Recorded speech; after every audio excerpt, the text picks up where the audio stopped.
The guy you see next to me is the secret Bitcoin billionaire. I found him. He is the one who turned a $5,000 investment into $1 billion. He is the one who paid $70 million for a virtual piece of art. And I'm also the one who came from South India and started with nothing.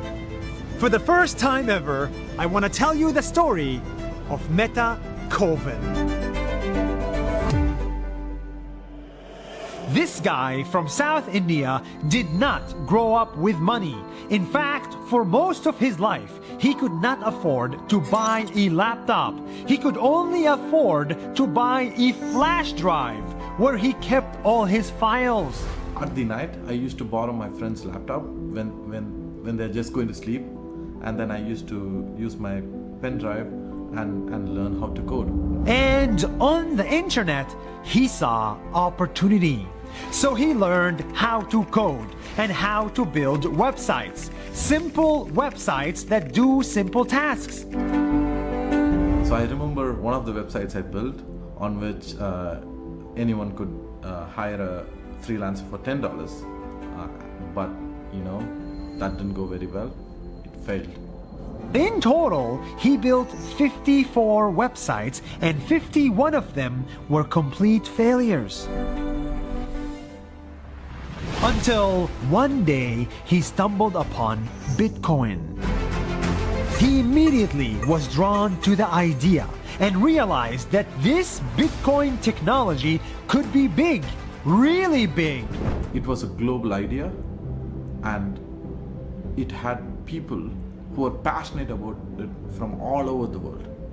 That really made me feel this is going to be really big. So he adopted Bitcoin, Ethereum, crypto, and blockchain, even when everybody said this was a fad. Anything that's new is initially rejected, right? Like they say, they laugh at first. In the same way, Bitcoin was laughed off. But that's when I know that something might work. So when people laugh at something, my brain goes, maybe we should try it, right? 8 years ago, Meta Kovan believed in Bitcoin so much that he put every little saving he had into it and invested all his time in building Bitcoin companies. So I invested all my time on Bitcoin and trying to build something on top of it, and thereby learning more about it.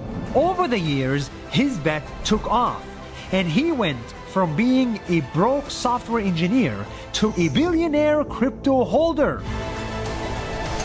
But don't expect the lifestyle of a billionaire, because in reality, nothing in his life has changed. He owns 0 cars, 0 houses, and 0 stocks. 99.9% of everything he owns is still in crypto. And that's how much I believe in it. This guy owns nothing in the real world, but he owns a lot in the virtual one, because he believes everything is going virtual. Money is virtual, land is virtual, and art is virtual. Apparently, his jacket is also crypto. How exactly is this crypto? Actually, there are only 40 pieces of this in this world, and this they call it a Genesis edition, right? And this is attached to the blockchain. There's an address here, right? So if you go on the blockchain and type this address, you will see that that's an NFT, and you'll see that I own it through my address. And there's an RFID chip right here. Oh my God! Which points it to that, yeah. What? Yeah. And how much is this jacket? I paid $600. That's why last week he made headlines for buying digital art for $70 million from an artist in America. 69 million. I think it probably means digital art is here to stay. I'm going to Disney World. It's the most expensive virtual purchase ever. What went through your mind when you clicked buy? At the auction, my mind was, like I had nothing in my mind. I was okay. I'm going for it. That's it.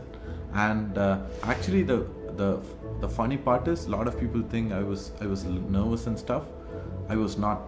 I knew this was happening, and I had to do it, so I did it.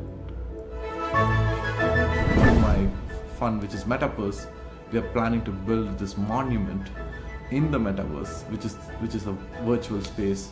So we have land there, and we are going to build a huge monument and put this art there so that people can enjoy the 440 million pixel art in its true form, because it's a digitally native picture.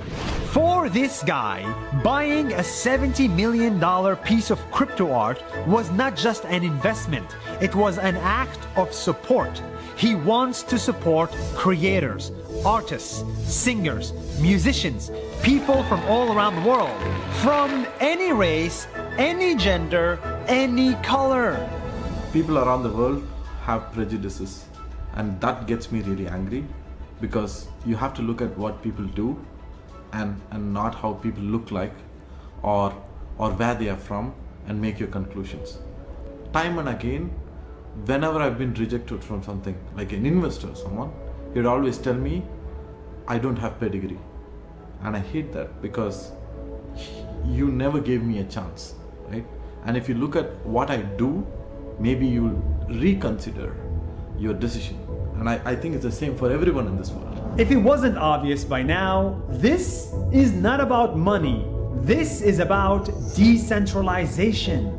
Decentralization is the idea that value will not come only from the West. It'll come from the rest. The next Gucci will not come from Italy. It'll come from Jordan.